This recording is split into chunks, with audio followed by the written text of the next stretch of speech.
There you go. One of Stafford's 2 horrendous interceptions.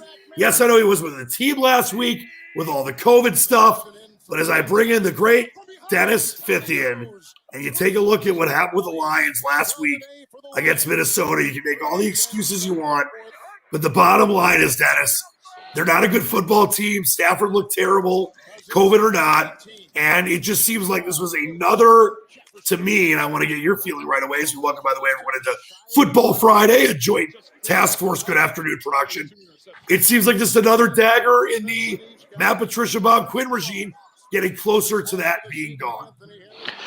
Yeah, well, you know what? They went out there and won the 2 weeks in Jacksonville and had that, kind of miracle win against the Falcons, which put them in the mix to make these last 2 weeks games that were important for their future. And they went out, and it was going to be whether it's pretty simple. Were they going to be pretenders or were they going to be contenders? And they showed which ones they were against. They revealed themselves in both of these games. I mean, they did not look – there's no way, even if you really want them to, do something and get into the holidays and, you could want it with all your might, man. They don't look like a playoff team. They don't look like a contender. And it's a number of different things. I mean, the defense can't keep the right amount of players on the field. Stafford. The funny thing about Stafford is it seems like I don't think I've been put me in a category as like the most anti-Stafford guy over the years. But no, you haven't. It's not like I've been a cheerleader for him either. But now that I see it winding down here, and it was a funny thing. It's like I'm getting sentimental about Matt Stafford. I want him to have success, and when I see him throw these picks and it's getting to me, and that part's weird. I'm getting more sentimental about Matt Stafford, and I think that tells me that his time is running out here in Detroit. I think you said that perfectly, and you might not have been an anti-Stafford guy. I have been a huge Stafford guy, and you know that, doing all the different shows that we've done over the years together. And for me, I think you said that perfectly. I want him to do well. I know what he's all about. You and I have covered him for years. He cares about the fans. He's a family man. He's a very good quarterback, sometimes a great quarterback, but it's not working out here. And he's still young enough, in his 30s to go somewhere else, be successful. I know he's been in the league for a while as a former number 1 pick, but it just seems like there's no way. It's like how I feel there's no way Jim Harbaugh's going to have success in Ann Arbor. It seems like there's no way Stafford's going to have any kind of serious success in Detroit. And the best thing for this franchise, Dennis, and I've accepted it, even last year I kind of accepted it, might be to move on from Stafford, trade him, get a bunch of draft picks, go young, draft a quarterback, and rebuild the entire team, because it ain't happening with Matthew Stafford. We want it to be that way, but it's not happening. Well, the part about a bunch of draft picks, a couple of years ago, we've seen what the market is for a starting quarterback and how much capital that you got to cough up. But now that you got the 32-year-old Matt Stafford, you've got these injuries that have piled up. Really, how is he going to play in this second half? If he plays like he did this past Sunday, if he's throwing a lot of picks and you feel like, this is not the guy that sometimes flashes, and shows that he could be, possibly the edge of elite quarterback, and that maybe he's on the downside. That thing that you said about a boatload of picks, I'm not sure they're going to be able to get that. Like, are they going to be able to get a first-round draft pick? I know that Sam Darnold, because the Jets are going to get Trevor Lawrence, the talk is that he was Dan Orlovsky put it out. I don't know about the talk. Dan Orlovsky put out that a second round and a fifth rounder for Sam Darnold. So that started making me think, well, if Sam Darnold, who's still going to be on a rookie contract for another year, what's Matt Stafford? Are you really going to be able to get a first round, a first and a third for Matt Stafford, and that plenty of picks? I don't know. It's going to depend on how he plays. So even if you're getting sentimental like me, or you just want the best value out of Matt Stafford, hopefully, if you're a Lions fan, you see him play well for the remaining games. Sure, and I'll say this, the Darnold example. I mean, I think Sam Darnold's just a bad quarterback. And yes, he's younger, but Stafford's 32 years old. I mean, you got guys like Brady and Brees playing in their 40s, and I think that Stafford has shown over his career, obviously not winning a playoff game, but most of that was not his fault. I mean, I don't want to get into that whole is it Stafford or not Stafford's to blame situation, but we know he is, and I've been the guy that said a lot of times he's edge of elite and looks silly at times and look good at times. But I feel like he is still good enough in the right situation at 32 years old to garner a bunch of picks, because quarterbacks, we know, Fifth, They're very tough to find at a high level. I mean, just ask teams like Jacksonville, the Jets, and so many others. The Dolphins before they got Tua. They're trying to find all these different situations that very rarely work out. And I think Stafford could go somewhere, whether it's Jacksonville or whether it's Dallas, and win a Super Bowl. I think he's good enough. So I think there's still a chance that he could garner some picks. But like you said, it's getting me a little sad too. Getting sentimental because it's probably the end. I mean, I think even be this full-throated Stafford supporter, it is time to find a way to move on from him because Quinn and Patricia are likely to be gone, and you got to find a whole new way to build this team. Well, the one thing that that the Lions aren't going to have a shot at Trevor Lawrence or Justin Fields. Those are going to be the first two picks off the board. But after that, Trey Lance, I mean, he could fall down to 10, somewhere in there. I think also Zach Wilson from BYU, depending on how he finishes up. He's kind of in a hot quarterback right now where, he could find himself somewhere in the top 10. And then there's Kyle Trask from Florida. Maybe not as, kind of as mobile as a QB as you want, but man, he can really fire the football. So, those are the guys that you're talking about. If you are thinking about moving on from Matt Stafford, Trask from Florida, Wilson from BYU, and maybe Trey Lance, who, you might say Trey Lance won't fall out of the top 3 or 5. Maybe he won't. But those are the 3 guys that you should be honing in on, at least thinking about if you're a Lions fan. Yep, I think that is definitely. I mean, you look at that where Lions fans are praying that they'll find a way to get Trevor Lawrence, as you mentioned. They're not getting him. They're not getting Justin Fields. But you mentioned a couple names there. There's one more name I wanted to. Trey Lance has been. If people don't know about him, North Dakota State. He's been there. Playing such great football for his entire career. That's a name to start looking at and watching. And you mentioned Wilson from BYU has obviously been really good. But further down the trough, Dennis, and I wonder, Rocky Lombardi. Not Rocky Lombardi or Joe Milton. But I wonder what you think about Jamie Newman at Georgia. I know Georgia has had very, very Jekyll and Hyde play this year, but I think Newman, for the Seinfeld fans, could be interesting. I mean, I think that you got to look at guys maybe that are going to be more valuable down the trough more than some of these top 3 or 4. Well, I wonder what you think about Jamie Newman playing in the SEC. The problem is Georgia, Stafford, it could really upset some Lions fans. You know what? He was a transfer in. It'd been nice if we had seen him at Georgia this year. You think about maybe if he played well and, they had a good defense. Obviously, they need a quarterback right now. They don't have one. They're on Stenson Bennett in the 4th and, the kid from Oak Park. So they needed Newman who transferred in there. I don't know, he sounds like he's more of a 2nd or 3rd round selection. But, so then it becomes like, when you start getting to 2nd and 3rd round selections, we've seen them have success, but it's hard to, say that, here's the guy that you're going to hand the keys to the franchise to. Yep, scouts seem to be big on those, so we'll watch that. A couple of loyal EMU Eagles watching, want to have a decent football weekend. I hope we'll get to that in a second. Another user saying go blue. And does anyone really care about the Lions anymore? Yes, a lot of people do, and I do, and Dennis does, but it's been very frustrating. Let's talk about this Washington football team, which I still can't believe it's their name, as they invade Ford Field. And it's so weird, Dennis. I don't know why the Washington football team, whether the Redskins or WFT, can't avoid these gruesome quarterback injuries. Kyle Allen obviously out for the season last week. Joe Theismann. We know Alex Smith, who obviously came in to fill in and try to win comeback player of the year after the terrible Kyle Allen injury.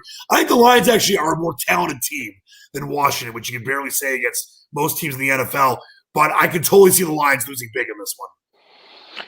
Yeah, I think the Skins have a pretty good defense and pretty good pass rush. I mean, statistically, you take a look at it, man, they can really get after the quarterback. They got some guys on that defensive line. They've invested in them. And, Sweat and those guys. So I think they can get after the QB. And then this is one of those sneaky weeks. Like, you get to this point where I know people in the first week, first 2 weeks, first 3 weeks, they start pulling out things like, well, they got a top 5 defense, or, well, you know what, that's not enough data. But once you start getting into the second half of the season, you can start looking at that data. Redskins, or the FT, sorry. Yes. They've got I'll put $5 in that jar. They've got a pretty good defense, and they can get after the QB. And I know your guy, Antonio Gibson, that's your boy. I can see him having a big day against the Lions. Lions defense is hard to get a read on this year. Like, they're not coordinated and coached very well. We know that with the only having 10 guys out there, but we've seen them at their best against Kyler Murray, and then we've seen them where they can get worked over. So it's really hard to get a read on them. But, I kind of feel like, and we'll get to a little spoiler here for the daily fantasy. I kind of feel like whether it's Alex Smith or Antonio Gibson, that those guys would be good plays against the Lions, at least give you a pretty good floor. I mean, I don't know about a stack of Alex Smith and Terry McLaurin, putting your fantasy life on that. But I do think one of those guys, pretty smart probably to get in there against the Lions. Yeah, you and I are so in tune because literally I was going to say before you said it, I was going to lead into the Antonio Gibson thing. We saw what Dalvin Cook did in the Lions secondary. And I think Antonio Gibson is obviously up-and-coming rookie, younger running back that has been solid for the Skins at time. See, now I got to put $5. I got to put 10 in the swear jar. You've seen him get better and better throughout the season. He's been, as you mentioned, a great low-price, stunning type daily fantasy play. That concerns me, but something just tells me, and I'll pick the game first, even without Galladay, you see the emergence of Hawkinson. Obviously, the running game has been very up and down, but I still believe that DeAndre Swift, when he's been healthy and in there, and obviously AP is still a factor. He's played for the Washington football team. I just think the Lions have enough to win this game, and it sucks because I never want to root against my team, but I think the Lions are going to win this game. I think that Alex Smith will have his moments. I think the Lions defense will play better than it has, and I think that it's kind of one of these last-ditch moments where maybe the players don't like Patricia down, deep down inside, but they know if they lose this game, that it's just going to be closer to Patricia either getting fired in season, which is unlikely, but getting fired in general. And some of the guys that like him are not going to want to see that happen. So this is a last-ditch kind of home effort. They're even talking about having 8 teams in the playoff status. So it's one of these things where maybe the Lions actually still, if they won a few games, could be a playoff team, which I'm not saying they will be. But I think the Lions win this game. I'll say the Lions win it 24-20, and they do it late, and it's close the whole time. But the Lions kind of inch back into relevance, even though a lot of fans don't want them to. Stafford plays well even without Galladay. Finds Marv Jones Jr. for a big touchdown. Finds Hockenham all over the place. And the running game works. And even though, as you mentioned, Washington's got a solid defense, but I think the Lions win this game. I hate to say it. I almost don't want them to. But I'll go 24-20 Lions. Yeah, I've been really bad picking the Lions. I did pick against them last week, and I was right there. So it's a little bit of a WTF against the Washington FT. You start looking at that. So I've brought out the Magic 8 Balls. You got the 8-ball! Reply hazy. Try again. See, even the Magic 8 Ball's having a hard time picking the Lions here.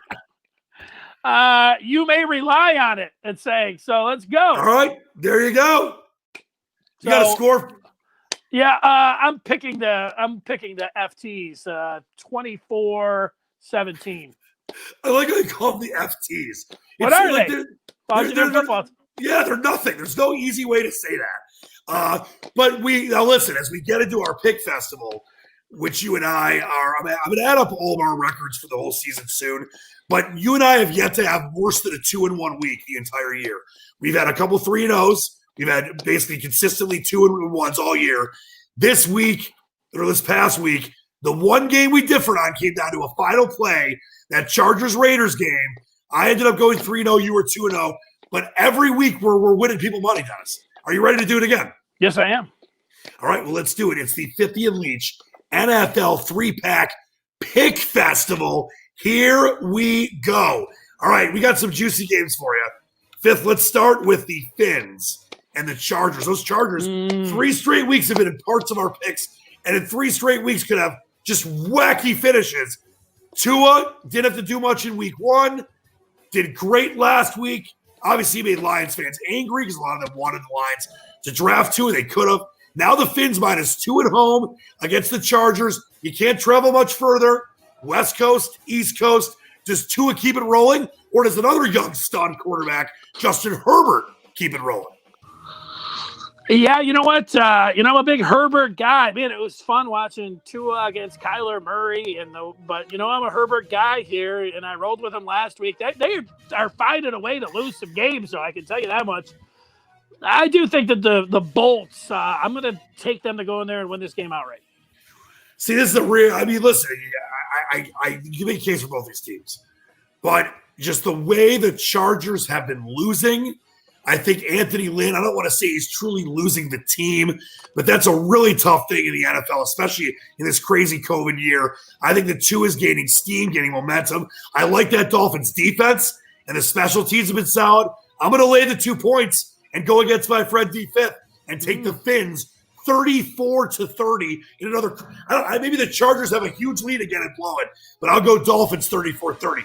How about you like going against the Chargers? That's all right. Yeah, well, listen, early in the year, I was betting on the Chargers. I liked them early, not anymore. I love Herbert, though. How about this game? The Cardinals, another young stud quarterback, Kyler Murray. Look, we would have had the best 3-year quarterback class for youngsters since '83, by the way. They're playing this Buffalo team that kind of got, things going last week. I took them. You took them. The Seahawks lost by 10. At one time, I think it was a 24-point lead. I love Josh Allen. He started okay. Started being, kind of losing his luster with the numbers, but he's starting to pick it back up. I think Buffalo's going to win the AFC East. I think Josh Allen is going to be one of the top 5 quarterbacks via QBR and stats for the year. And I'll pick first here. I'm going to go Buffalo.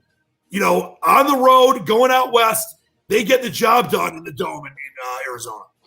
Yeah, well, this is going to be an opposite week, man. I like Josh Allen and the Bills too, but I love Kyler Murray, man. The accuracy of his passes, he's a great runner. We all know that, but man, his ability to throw with accuracy, he just drops it in a bucket, man. It's uncanny. Give me the Cards. All right, you got the Cards. Really quick question here. So Jason Brown wants to know if Patricia's gone if they lose to Washington. I say very unlikely. I would say 5% chance they fire Patricia. I would say if the Lions do something stupid like they did the last 2 weeks and only have 10 men on the field, Sheila Ford-Hamp better fire everybody at that point right there. So I think there's a chance if they get embarrassed if they blow them out. I just think they're going to use the COVID as a cloak of mediocrity clause and not fire anybody till the end of the season. We'll see. All right, how about Rams and Seahawks? The Seahawks losing those Bills last week. The Rams off the bye. The Rams playing some good football in the last couple of weeks before the bye. A lot of 2-point spreads this week, Dennis. You don't see a lot of these often. Rams -2 at home against the Sea Chickens. How do you see it? I think it's going to be a very fun game to watch back and forth. I mean, the Seahawks, they not only have a bad defense and the worst defense in the NFL, they have the historically worst defense in the NFL. That's hard to pick a team like that, but, their offense is one of the best ever. So give me the Seahawks. But the first thing we agreed on this week, normally we agree on most things, I think the Seahawks will be too much. Listen, Higbee, Jared Goff, the Rams defense, they're a balanced team. I love Sean McVay, but the Seahawks need a win after the loss to the Bills last week. They were used to the Rams, divisional opponent. The Seahawks get the job done. All right, so Fifth and I different on the Dolphins and Chargers. I have the Fins. He has the Chargers. I've got the Bills. He's got the Cards. And we both like the Seahawks on Sunday against the Rams. So that's how you do a DTM Fithian NFL Pick Festival. Now, you and I, of course, absolutely love daily fantasy, regular fantasy, any kind of fantasy. By the way, off air, I'm going to tell you, I've got a new app that a friend of ours, a friend of a friend of ours, just developed that is fantasy-like that I think you're going to love, and they're beta testing it right now. So don't worry, it'll be available to the masses soon, but I'm going to set you up with that, Fifth. I think you'll love that. But let's talk, as we always do, about our feelings on fantasy football, going through week 10 now. Where are you at with fantasy football, and just kind of how the season has played out for you?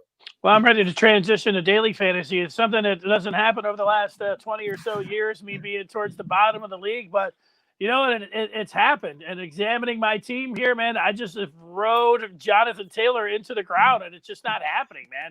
Guy's just not getting it done. I thought with Marlon Mack going down after week 1, behind one of the better offensive lines in all of the NFL, that Jonathan Taylor was great at Wisconsin, man. I thought that he would be like a Saquon Barkley there for the Colts, but it has not happened. And I know that he fumbled last week, but, man, watching Naheem Hines come in and Wilkins just steal all of his touchdowns and all of his carries, man, it's just so brutal. So, I need a miracle this week just to, stay alive. But, it happens. So the great thing about that is when, you love the season long one and you're not doing so well, shift that gear and get into daily fantasy, which I'm ready to do. Yes, that's one of the best things you can do. And by the way, so I'm looking at my team. I have the champ from last year. Not that anyone cares, but maybe some do. I'm proud of myself. And that it's just been just a hell of a season for me. At one point, I think I was 0-4. I got a miracle, well, not a miracle win, but I got a big win last week to at least stay alive against another 2-6 team that played me in the finals last year. I'm 3-6 now. But Dennis, when you're in week 10, and obviously Mahomes is on a bye, when you're starting Josh Luton, you know that you got some issues. Now, I've got Kirk Cousins, but I'm going to start Luton against the Packers because I feel like he had a decent week last week. I know the Packers have a better defense, but I just think that you're going to find a way to get me 15 points. That's all I need. I mean, I still have Thielen and Kirk and Deontay Johnson, and Jonnu Smith was okay last night, and the Bucs defense. But boy, you mentioned getting into daily fantasy. If I lose this week, it's going to be all about daily fantasy. Me but I will too. still, the 8-ball knows. I'll still manage my team to the high level because I want to have integrity in our league. But boy, has it been frustrating. The good news, though, Fifth, you'll love this because you love my nephew, Oren, the O-Wiz. Yes, I do. We did a family league. Oren is obsessed with fantasy football. And by the way, a few weeks ago, he broke into my brother-in-law's phone, and because he didn't want me to be in first place, I was like 6-1. He pulled all my starters out so I would lose, and then we found out what happened. So I went back and I won. But he's into it. In the family league, I'm now 9, or I'm sorry, this is week 10. I am 8-1 in the family league. And I beat my sister by 3 points, beat my dad by 0.2 points, beat my mom, beat my nephew by 0.6 points. So we're having fun with the family league, and we're teaching Oren that you can't. My dad will just trade him whoever he wants. You can't just lay down to a kid. But it is fun, and even when you're not playing for money or big stakes, you can still enjoy the season fantasy. But boy, Dennis, the daily fantasy is where you can have the most fun because it's always changing. You got Thursday games and Sunday games and week-long things. It really is a lot of fun. And we do this every week. We give you our low-price daily fantasy starters. This is where you can make the money that it takes. I mean, obviously, spend the money in your lineup and get these guys that are on kind of the maybe off the radar a little bit. You mentioned Alex Smith and Antonio Gibson. I'll let you get yours in a minute. You've got to find people like that, not all Patrick Mahomes and, DeAndre Hopkins and Zeke Elliott type big price guys. You've got to have the low price guys if you want to win any kind of money, no matter what kind of contest you do. Who are you looking at this week? Well, my number one rule in gambling is never bet on the Lions or bet against them. Just stay away from it. But I wish I could listen to that. I have not listened to that. My own advice when it comes to fantasy, I go against the Lions an awful lot, and I'm going to do it this week. Like I said, I'm sentimental towards Stafford. I want to see him do well, but I think the Lions are going to lose, and it just feels like a spot. I've seen it a million times. Quarterback comes in, Alex Smith, nice story. All across the NFL, they're going to be talking about the comeback, for Alex Smith. And I just see him having success against that Lions defense. So that's going to be my low price stunner. I'm going to go to the quarterback, Alex Smith. All right. I like it. For me, I'm going to go to that Raiders game. I think the Raiders, as we both have talked about it, the Raiders are a very interesting team, and they've got a tight end in Darren Waller that's $5,000, $5,500. I just feel like he's a great play as they play the Broncos. So I'm going to go Darren Waller. But I'm with you, man. Alex Smith, actually, he's like really cheap. He's one of the cheapest, if I'm not mistaken, quarterbacks of the entire starting week. I'm trying to figure out. Maybe not as low as Luton that you're going with. But. No, let's see. So Luton is – I got to go to quarterbacks. I'm sorry. Luton, I want to say he's got to be in the very, very low range. He is 5,400. Alex Smith for quarterback, it's really good. Alex Smith is actually cheaper. Alex Smith is cheaper than Luton, $5,200. So I love it, Fifth. All right, before we go, don't forget you can follow us on Twitter at Dennis Fithian and Dan Leach 971. Parting shots for the weekend. What kind of plans you got? Your Masters viewing. Are you going to be able to watch it on ABC as it moves from CBS if they go past 4 o'clock? Well, like the great Dan Jenkins, I don't know what he would say during a pandemic, but he would be saying something about Arnold Palmer and something about Ben Hogan, playing in November or something with the sun going down at 5 o'clock or something. So I miss Dan Jenkins, but I love these first 2 days. Abraham Answers, the guy that I picked fifth in a card here, and here he is tied for first. So I'm pulling for him. And Justin Thomas. My parting shot is, I mentioned it last week that I was watching the Queen's Gambit. And I liked it so much, man. I started milking it because I didn't want it to end. And then I got to the final episode, and I even waited a day, and I'm like thinking of all the different ways that I wanted it to end. And you know what? They did a hell of a job. It's a hell of a show. There's going to be some big time awards coming down. The lady, this great actor, the one that plays the chess prodigy. I love it, and it's been my favorite show of 2020. I can't wait to get into that. I told you last week, my dad obsessed. He was binging it. I can't wait to start doing that. I got 2 ones for you. Mandalorian has been incredible.